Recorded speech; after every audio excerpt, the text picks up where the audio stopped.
What's up again, YouTube? Quadzilla here, and I thought I would do an update video on the YXZ and a review to kind of show you what I've done to it and maybe some little things I found you may want to look for if you're looking at one of these. Alright, first off, this is the 2016 YXZ1000r SE Special Edition. So you can look back at my first video when I originally purchased this thing. You'll be able to see what all had been done.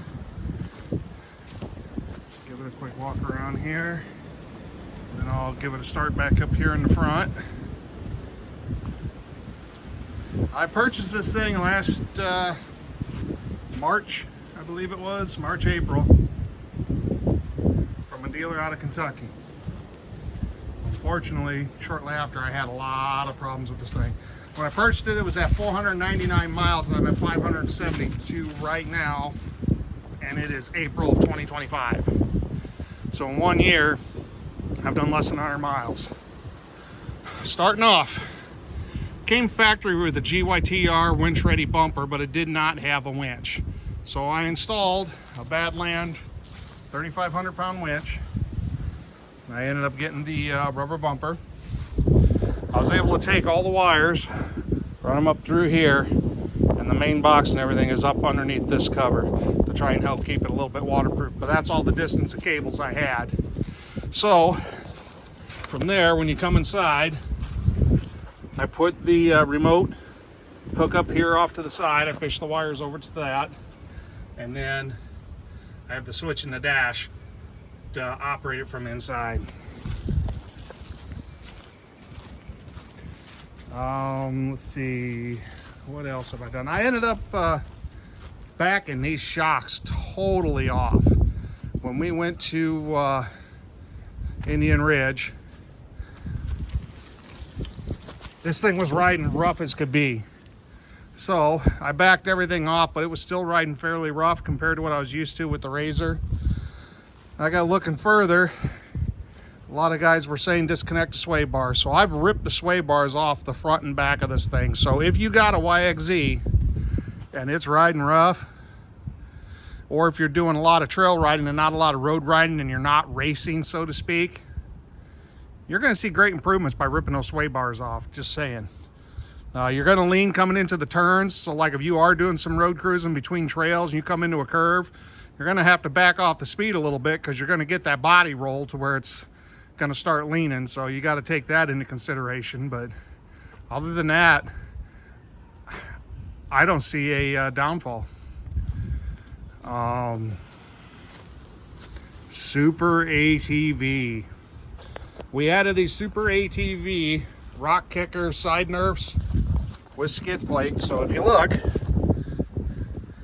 it's got the metal skid plate that goes partially under. Super ATV had a April Fool's special, and that's when I picked them up. Biggest reason, not only did I did not want anything hitting the side. Sorry, having a hard time putting words together today. But on the other side, from the factory, these things come with plastic skid plates. But your fuel tank is under that passenger seat right here. So, if you look back at the videos, you know I had problems with the fuel pump in this. When I took that seat off and removed that fuel pump, that sucker shot up at me. Well, come to find out, the previous owner had either went over a log or smacked a rock or something, and it pushed that metal skid plate up because it's real thin metal. And it was kind of smashing the bottom intake of the fuel pump to where this thing wouldn't run if it had less than 3/4 of a tank. That being said, I ordered a rebuild kit for the fuel pump, and it hadn't made it in, so I went ahead and ordered one of those up and ready from All Balls to put in here. I will say right now, do not, absolutely do not, if you have a 2016, get the All Balls up and ready fuel pump. the top of it where your electrical connector goes in, it don't mesh up right. I'd put that one in here before the other rebuild kit had arrived. That all balls one came in from Super ATV Sooner. My fuel light was flashing all over, and it would run, but it just wasn't running right. So after the rebuild came in, I rebuilt the factory pump that was in this, put it back in. Haven't had another issue. So my bit of advice, absolutely do not go with the all balls up and ready. Now, if it's the all balls rebuild kit, that's what's in this right now. Runs perfect, but something's goofy with that factory plug to where it doesn't want to make contact, where the pump only runs half the time, and your fuel light will just be flashing. You won't know how much fuel you got in it. At least that's my experience. All right. So, harnesses. These are the Aces harnesses I picked up. They had a special running on those. I figured I'd try them since nobody had the Pro Armors in stock. I tried ordering the Pro Armors and they weren't making it in for the 2-inch. So these, I don't know, jury's out. I mean, this is just cloth here. It's not even canvas, so they'll function for what I want, but I don't know how comfortable they're gonna be. All right, next, I ended up adding these handles. I had to use a self-tapper, but these handles were from Walmart for like putting on a kayak, so it gives me a little bit of help getting in and out. Light bar.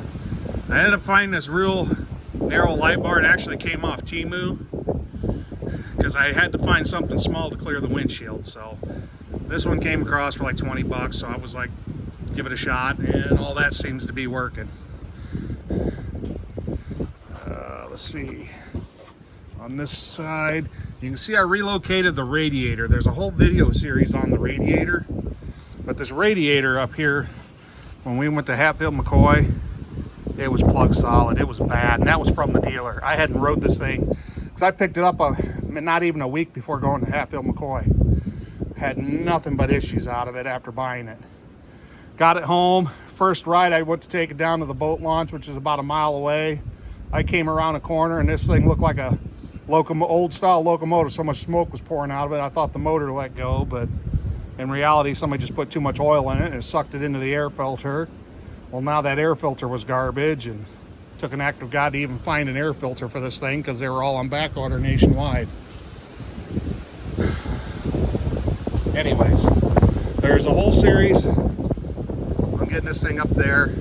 I made the bracket and stuff myself, so there is a video showing you the dimensions and how it went, how it was welded and everything else to get that up and running.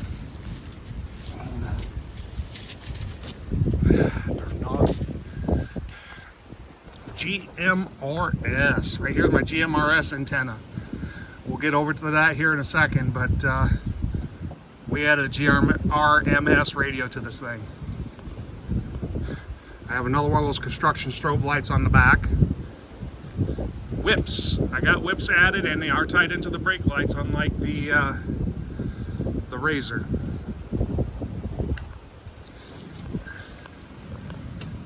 Weller Racing air injection block-off plates. I ripped the air injection off of this. The only downfall is I didn't get the computer reprogrammed, so my check engine light's on. But it's there. I tried fooling it by hooking the pump back up and just capping it, but the check engine light's still there. It didn't do nothing, so it's like, well, I'll just leave that capped up there, and then if some dumb reason I ever try to hook the air injection back up, I got it, and it's still good. You can see my lines right here going to the radiator and how they were tied in, but like I said, there's a whole series on that, so I'm not going to go into that on this video. GYTR Swingway tire carrier. There's a video series on this too. I came across a new old stock, real cheap, when I was going to build a tire carrier for this to block in this back section, but like I said, a whole install video on that one. Turned out quite well. Got an Amazon spare rim, and that was one of the original tires that was on this when I got it. I upgraded to Sniper 920S, National Tire Depot out of Wheeling, West Virginia. Had a special for 6 of these suckers shipped right to me for $6.60.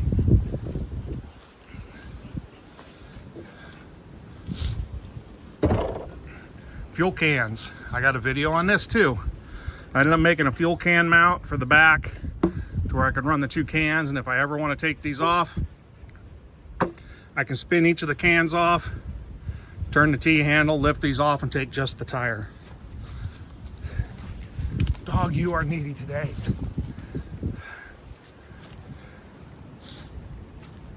Okay, Ricky Stater. Whole video series on this too.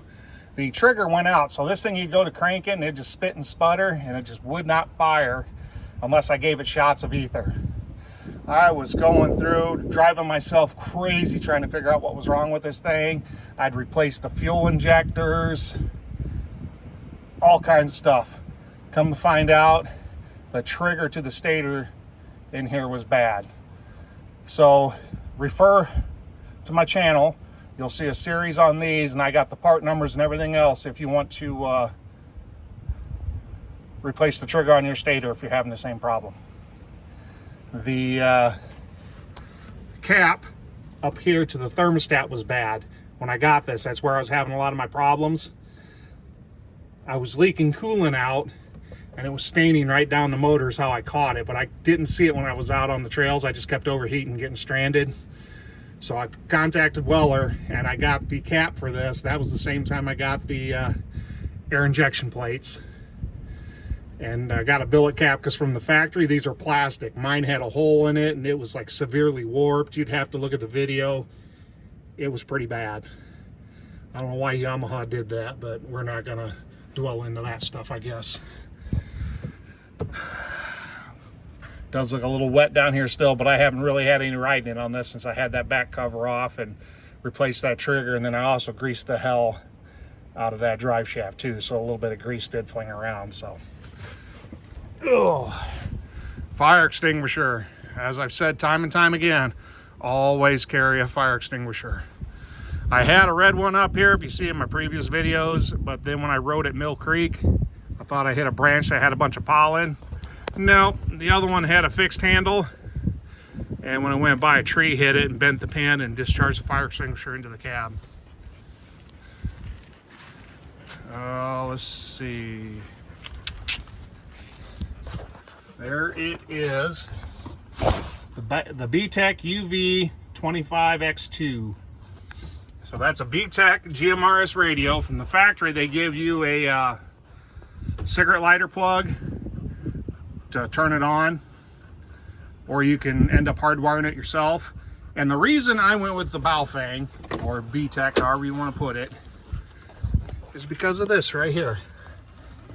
So the Baofeng comes with this adapter to where you can hook in the mic or a plug, which I got an additional wire. That's why you're seeing this. I have the earpieces that you kind of like use up with your phone, but they're for the radio. So I can take this now and plug that into here, have that looped up. I can have this connected directly into my helmet to have helmet communications. And then I also hooked up an external speaker up there, so as somebody else is talking, if I can't hear them through my earpiece, I should be able to hear them loud and clear through that. And conveniently right there is a cigarette lighter power port that I can plug this in with. And then I still have the other port up there I can use for my tablet or my GoPro. Likely the tablet, because that one dead on me the last time and left me kind of stranded, not knowing where I was. All right.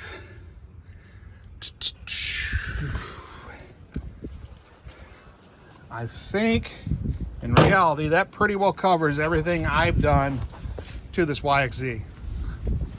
Now, if you have questions on any of the stuff I've done, you can just message me in the post and I will respond. I respond to all of them unless you're from China just saying hi. That stuff I don't waste my time with. But if you have a legit question, I will answer. We're like real men, no airbags. We die like real men. And from what everybody says, because I kept factory cage, I might die like a man. So they claim these things crush pretty easy, but I also don't want tubes going through the front of my vision for an aftermarket cage. So that's just where I'm at. But like I said, you can see up in there, these things have the plastic cages from the factory, and I intend on putting an aluminum one on here. I just have not done it yet. It's a matter of having the funds for it. Mirrors. I found these mirrors actually. I don't even remember where I bought them. But I was just gonna say, you can see how they mount. Don't get them. They got like little BBs up in here that pack with dirt, and then these things don't lock in anymore. So unless you crank them really tight, they're garbage. So I will be changing those out, but those were specific to the YXZ.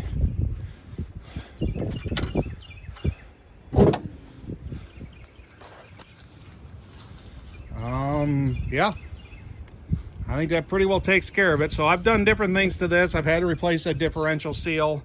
So there's a video on that. It shows you a quick and easy way for popping that differential out. The quick and easy way I found to do it. And you're able to pop the axles without taking the axles totally out of the machine.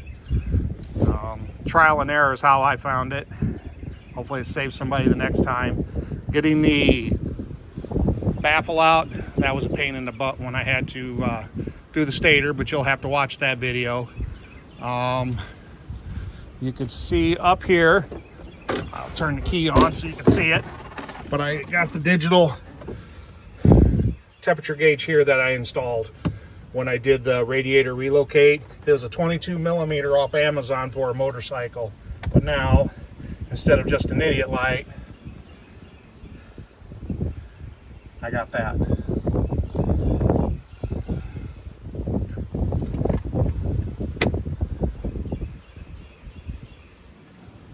Tablet mount for GPS, clamp type for the GoPro, so then I can video off of here. And I almost need another one of these for pointing backwards, and I could take one off the back of the machine, but because I do have two GoPros, I got a Hero 7 black that I record most of my stuff off of, and then I got a Hero 7 white. The difference is the white does not have removable batteries, so you almost want to have it plugged into power the whole time. And I don't know, I just use it as a backup, so if somebody else is riding, I'll clamp it to their machine or something to get extra footage from a different angle. Let's see. One other thing, this, I guess, multiple things. This does have the recluse clutch and the gear reduction, the 70/30 gear reduction that was in it from the factory, so add that side note. But as you've seen all over YouTube and Facebook and everything else, everybody has seen the ads for WR Products Total Wash. I'm here to attest myself. I'm not paid, I'm not sponsored or nothing like that from these guys.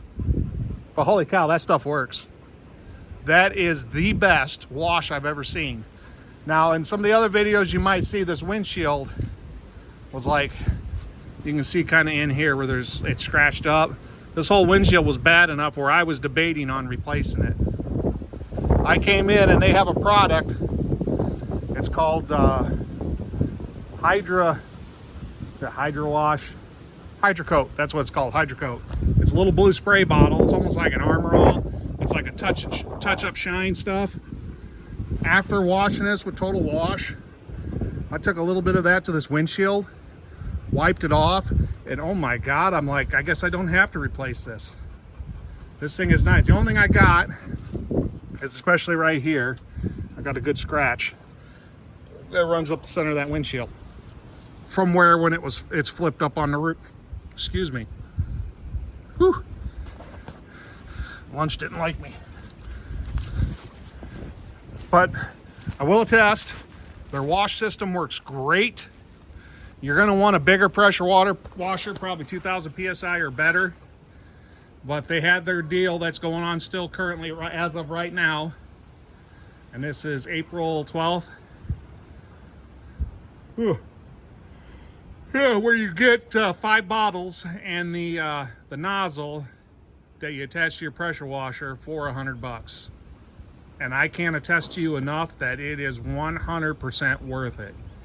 But then I went through and searched the internet and found a promo code that on top of that, I got 3 bottles of the Hydro Wash for like an extra 25 bucks because it was free with any purchase over $100. Well, that other stuff was right at $100. So I was able to get the 3 bottles of Hydro Wash, the 5 bottles of the cleaner, and the spray nozzle for the pressure washer for like I think it was $140 shipped.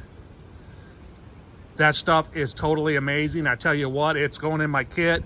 We have another Hatfield McCoy trip coming up here in just a couple weeks that I'm prepping for, and that stuff's going with. If there's a way at a car wash or something, I can attach it or what have you. The only downfall I have is my electric pressure washer here is only like 12 or 1300 psi, so it doesn't foam up very much with that. It still works, it just doesn't foam up much. That's why I say you probably want a 2000 psi pressure washer. 1800 you'd probably be okay too, because that's pretty common, but the stuff works, man. That's all I can tell you. It works. I don't get paid from them. I don't expect to get paid for them. I don't expect any free product. I'm just telling you, it works. Unlike the Up and Ready fuel pump from Super ATV. The fuel pump itself is good. That plug sucks, so I kept the other Up and Ready. I couldn't return it or nothing being it was used, but I'll be pulling the pump, the filters, and all that stuff off of it. If this one ever fails, I'm taking it with, and I can just tear one apart to rebuild the other. But that's what we got so far for the YXZ, and